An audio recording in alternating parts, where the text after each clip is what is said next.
The Austin Healey project originally had a power steering pump setup that was from it's an OEM Ford setup. It sat really high in the engine compartment, sort of in front of the cylinder head, and it stuck way up and really kind of ruined the overall look. I mean, you got to understand this car is a kit car that was built in the late 70s, early 80s, and the aftermarket is not was not at that time what it is now. You had to just find something that worked, do a lot of fabrication. There weren't really many off-the-shelf solutions to problems like this, so hot rodders improvised. They did what they had to do and used what they could find at the junkyard. And, you know, with very few actual purchased parts to do things like this. You may even notice the alternator is kind of an example. Sort of reminds you of a Healey mid-mount, that it's mounted in front of the head rather than beside it, because with this car, there's no room. The power steering setup had the same challenges. And my original thought was to use one of the low mount Speedway power steering pumps that bolt to these two holes you see down at the bottom. That's where the original small block motor mounts would have gone, you know, like 55 to 57 stuff. And this is the Speedway power steering pump assembly. Nice setup, and in a car with a lot of room, it's no big deal to put it in the intended spot.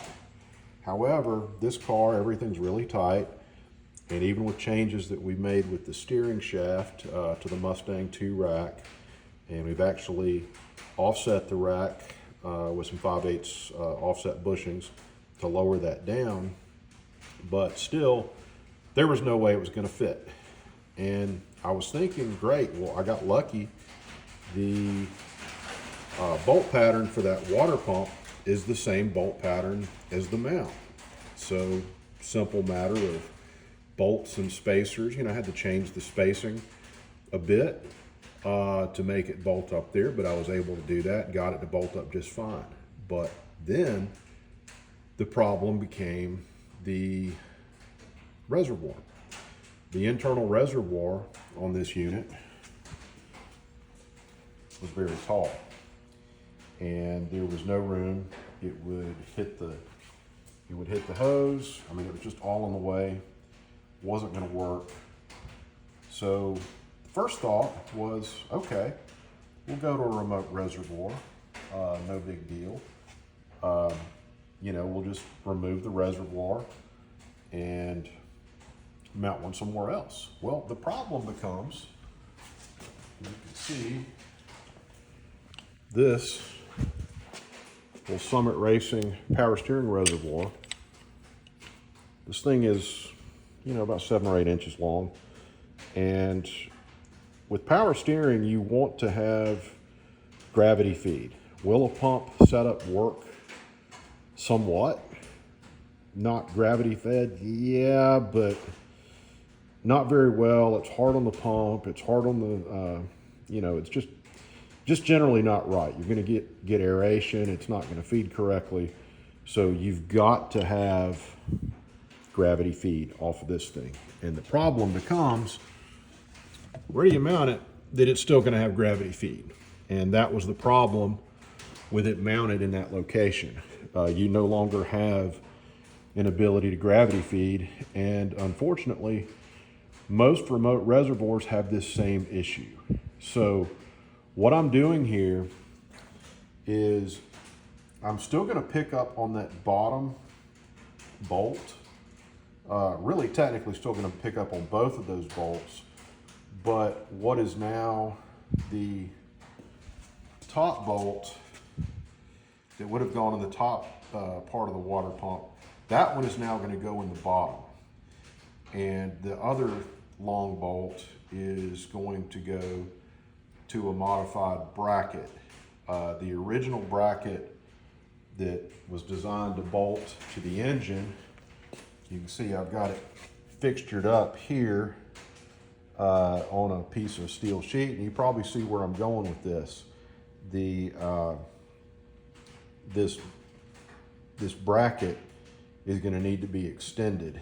Basically, I'm marking the positions of the bolts right now, and then once I've done that, I'm going to move this bracket to include another bolt hole up about right there or so, and precisely locate those, and then I'm going to cut out a new bracket.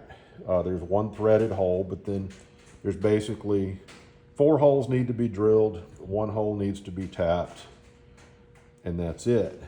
And one of the challenges, if you've ever done much fabrication, one of the challenges when making brackets and trying to get bolt holes in the correct location, I mean, I've seen people, use permanent markers and use a scribe and try to scribe inside the hole to get the exact center of the location. And sometimes that works, sometimes it doesn't. A lot of times you wind up having to put a little slop in the bolt hole so that everything lines up properly. And I don't like doing things that way.